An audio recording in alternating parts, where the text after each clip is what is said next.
Hey, I'm Blair Best, and tonight on The Story, we begin outside Multnomah County's Central Library in southwest Portland. In recent years, these sidewalks have become somewhat of a hotspot for drug use. Well, a new study shows that's happening inside the library too. And it's our big story tonight.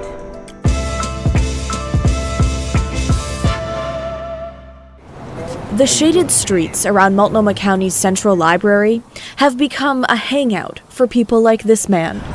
For about 5-6 years. Being homeless for that long in Portland, for him, comes with other challenges. I use methamphetamines and fentanyl as well. The library is a spot many go to use those drugs, especially inside the library bathrooms. But I think it's starting to be one of the only spots that's always open and available. And since usage is kind of up in this area, you know what I mean, that it's an easy option, you know what I'm saying, to when you're trying to hurry up and get yourself well. After complaints from library workers, in 2022, Multnomah County had the CDC do a health hazard evaluation to look at exposure to illicit drugs among library staff. The results were released this month. And every time I come down here, this is just packed. There's just people out here using drugs, trading drugs. Last summer, the CDC's National Institute for Occupational Safety and Health looked at 3 county libraries, Hollywood, Belmont, and Central. They talked with 95 employees. Just over 1/3 reported being exposed to drugs, mainly fentanyl. Some said it happened daily. 19 experienced symptoms from the exposure. They were having headaches, they were lightheaded. And most believe they are likely to experience workplace violence due to illicit drug use in the library. Manuel Arellano is a library assistant and lead steward for the Library Workers Union. We cannot stop it, unfortunately, because our libraries are open to everybody and for everybody. But training in order to identify the problem. 80% of the employees interviewed in the CDC study said drug use in the libraries increases their level of job stress. 65% said the library's guidance on how to address the problem is inadequate, and 34% said they don't know how to protect themselves. We are not trying to stigmatize people who uses drugs, but also we are trying to prevent and to train coworkers to report if they are exposed. The report gave the county 4 recommendations, including improving restroom ventilation and increasing employee training. Definitely. I see people coming out of there faded. But just the fact that something is left in restrooms that the public is using, and if you're here with families, it's concerning. A spokesperson for Multnomah County sent KGW the following statement, saying in part, Multnomah County does not allow drug use in the library. Illegal drug use on library premises violates Rule 1 of the library's behavior rules. And patrons who violate this rule may be excluded from all Multnomah County libraries for up to 1 year. The report validates the steps Multnomah County has already taken to protect health and safety in public spaces. Our hope is that this research will not only benefit Multnomah County residents, but also people using public libraries and public services nationwide. The Portland Police Bureau tells us they do routine drug enforcement missions around Central Library. In that neighborhood just last week, alongside state police, officers arrested 39 people and sent 20 to deflection. That's the option of treatment over jail for those caught with possession of hard drugs. You got to use somewhere. And so that's it's like leaving them no other option but to use inside there if they don't want to go to jail. It is a society problem. It's a social situation that unfortunately comes to our buildings. So Multnomah County libraries, they have an overdose policy and kits of Narcan, that's the overdose reversal drug, at each location. Staff also has access to gloves and N95 masks if they feel they need them to avoid possible drug exposure. Now, as for the issue with the restrooms, because according to the study, that's where people are using drugs inside the libraries. The county has a procedure for that too. It's to close the restroom for 30 minutes after suspected drug use to allow for ventilation. Now, in one of the 3 libraries that the CDC looked at, the restroom vents were not working. We're told that's now being fixed. In fact, In one bathroom, a syringe was found stuck in the ceiling during the CDC inspection. But this opening and closing of bathrooms is just another task that library staff have had to take on in recent years that has nothing to do with books, as the drug crisis in the surrounding neighborhoods continues. And now libraries have always been a mirror of the community. That's why those we talked with today were not necessarily surprised by the results of this study. And Portland Police encourages people to report concerning behavior when it comes to drug use at libraries. Okay, now it's your turn to weigh in. Have you witnessed drug use at the library that you go to most often? What do you think should be done about it? Email the story at kgw.com or call and leave a voicemail, 503-226-5090. Well, to Salem now, where lawmakers have managed to make it through more than 4 months of the session without anyone walking out to try and stall voting on a bill that they don't like. There's still a month to go, but one bill had them thinking about it this week. I've received emails from both sides. The vast majority of the emails I received told me to walk out. Don't let this bill be heard. That's Republican Senator Daniel Bonham, the leader of his party in the Senate. Incidentally, he's already barred from running for re-election because he walked out of the 2023 session. So he's got nothing to lose. But he stayed at the Capitol this week and argued against a gun control bill, Senate Bill 243. The bill bans bump stocks and other rapid-fire activators you can attach to your guns. They were once banned on the federal level, but that ban was overturned by the Supreme Court last year. Lawmakers in support of the bill argue there's no legitimate reason to own them. These are accessories that turn otherwise legal firearms into machines of mass casualty, and they serve one purpose: to fire as many rounds as quickly as possible. This isn't a Republican or a Democrat issue. Even President Trump recognized the danger of bump stocks after the horror of the Route 91 Harvest Festival Las Vegas shooting, in which a shooter used a bump stock to murder 60 people and injure another 869 in a matter of minutes. The bill also allows local governments to decide for themselves if they want to bar people from bringing guns into public buildings, even if that person has a concealed carry permit. Republicans say they could have backed the ban on bump stocks, but the second part of the bill goes too far. I would have had a hard time arguing against a device that made something shoot faster and less accurate. I can't imagine a time when that's beneficial, short of a zombie apocalypse, should that come to fruition. I was a county commissioner short time ago. Lived in a county that we could afford one sheriff, 5 deputies. We didn't have the opportunity to have security at meetings. We didn't have the opportunity to have security at our courthouse. Republicans say criminals would simply ignore signs outside buildings banning guns. And without security systems, especially in smaller towns and counties, they could bring them in anyway. Now, as it happens with most gun bills in Salem, the GOP argues it infringes on constitutional rights of responsible gun owners while doing nothing to target criminals. Nonetheless, the bill passed the Senate on a party line vote and now heads to the House. Well, with the school year coming to an end, there's one classroom topic that's been especially charged the last couple of years. That's the conflict in Gaza between Israel and Hamas. Thomas Schultz shows us how some local teachers are tackling the issue and how some parents feel about it. As war continues in Gaza, with Israel killing dozens in airstrikes to pressure Hamas to release hostages, conversations around curriculum circulate in the Portland metro area. It's frustrating. Liz Terzo is a Jewish parent in the Beaverton School District. She believes pro-Palestinian curriculum is pervasive in schools. I worry that things like this fuel anti-Semitism and hate and normalize it. In April, the Beaverton Teachers Union held a workshop for educators to learn about the history of Palestine, a workshop Terzo believes was slanted. Material like this being presented to our teachers or being presented in a school can really be divisive in our community. The Beaverton Teachers Union pushed back in a statement, saying their workshop was held to help educators address complex questions raised by our students about the ongoing events in the region, though concerns over curriculum have been a theme in the Portland metro area for more than a year.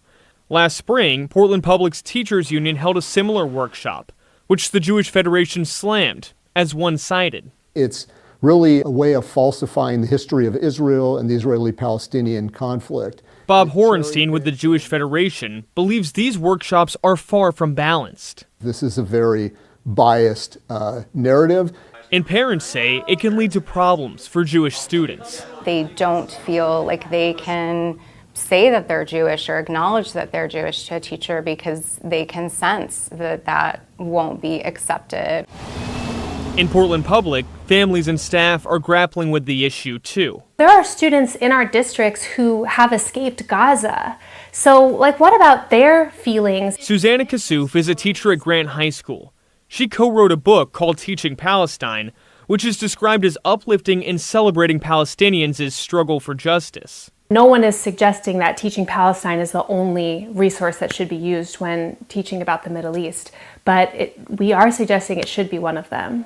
And some Portland public parents want more content in classrooms about the impact the war is having on Palestinians. My opinion is that it's actually not being taught at all. Mar Zuzman is a Jewish parent in Portland Public who supports Palestine. She believes teachers are too intimidated to teach about the conflict. We need our teachers and our administrators to know that we have your back. While everyone we spoke to has a different opinion, they all agree on one thing. They want this topic to be taught in a balanced way. But that means different things to different people.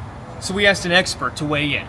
The answer to that problem is not to remove instruction about the subject, or, by the way, to slant it towards the Israeli side. The answer is to present both sides. Look, Jonathan Zimmerman wrote a book on teaching controversial issues. He says while parents will disagree about what curriculum is appropriate to teach, opinions shouldn't prevent educators from using a range of sources to teach about the war. I think in a democracy, we want them to be engaged in these questions. Thomas Schultz, KGW News. Well, coming up next on the story, while opinions vary about that topic, your thoughts are very one-sided when it comes to Portland's rate hike on water and sewer bills. Some of your emails and voicemails when the story returns.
Well, in case you haven't heard, one of the most controversial amendments to Portland's proposed budget is not moving forward. Councilor Steve Novik proposed closing 2 community centers, the Multnomah Arts Center and the Community Music Center, using the money saved towards park maintenance. Now, the idea was not popular with the public, and this week, Novik said he's no longer considering the move and acknowledges that he should not have even introduced it system of government without talking to his supporters first. He said his idea displayed a, quote, spectacular lack of emotional intelligence.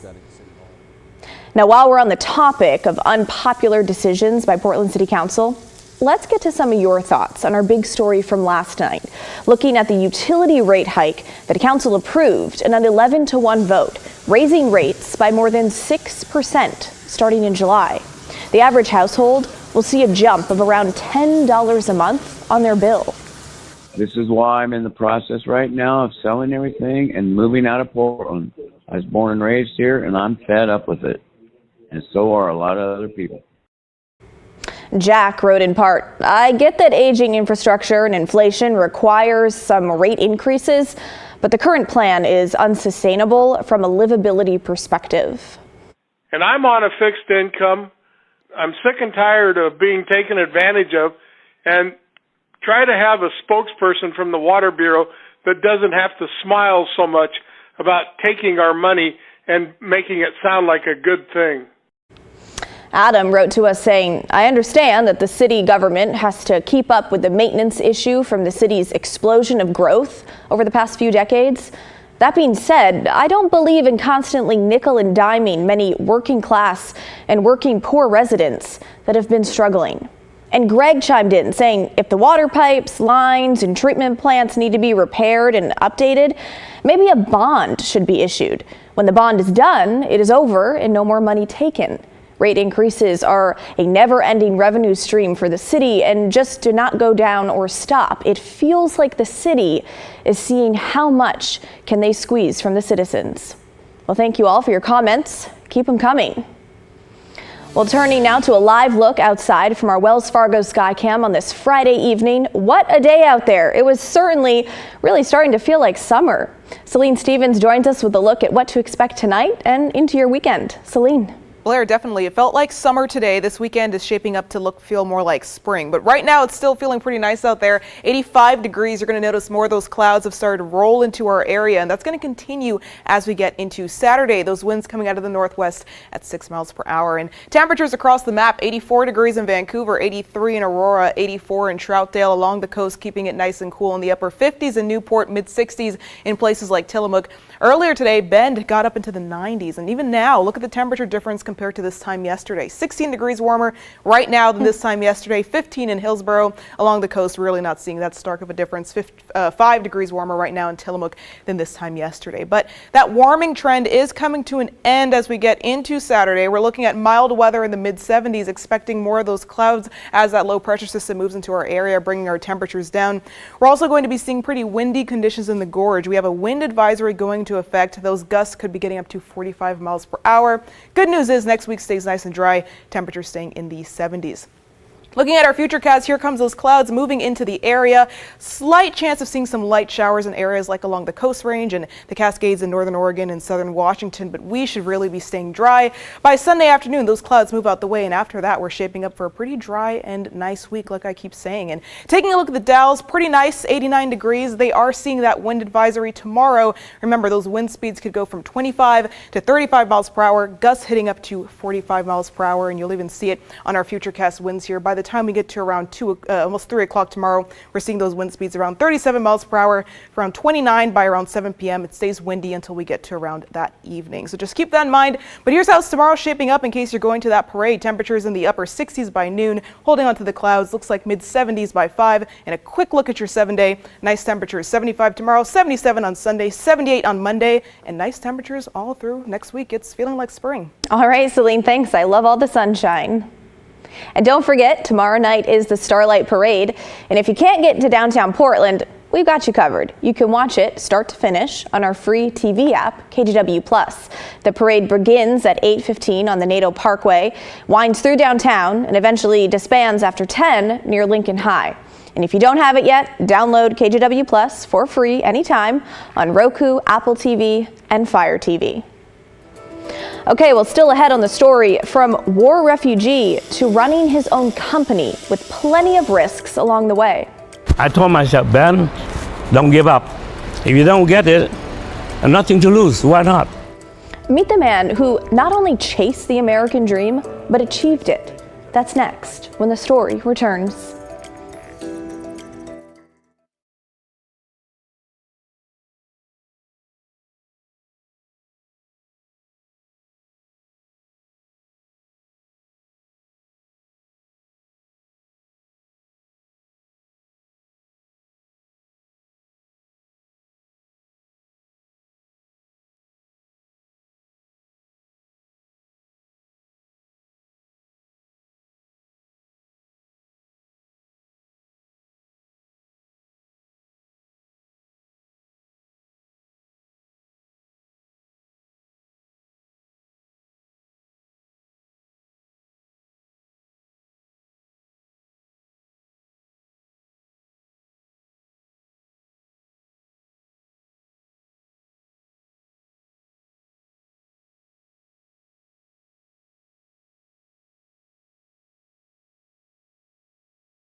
Well, tomorrow marks the end of Asian American, Native Hawaiian, Pacific Islander Heritage Month.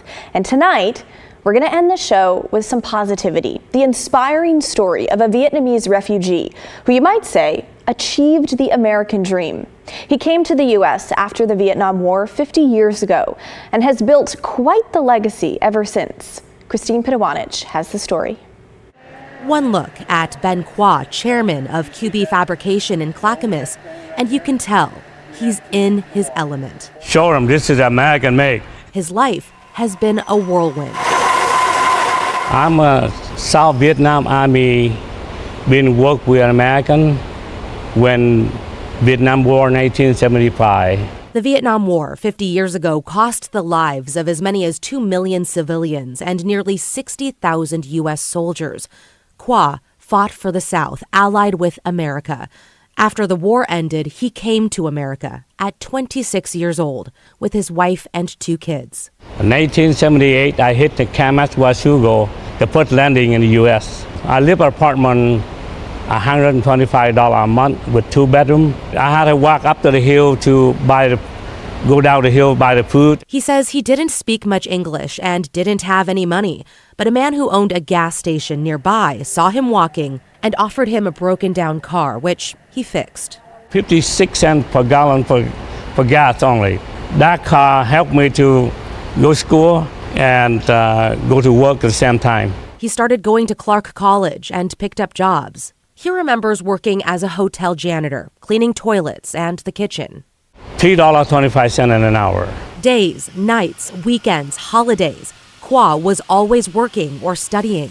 He says it wasn't until he got a welding job at the shipyard that things really took off. He called his wife to tell her the good news.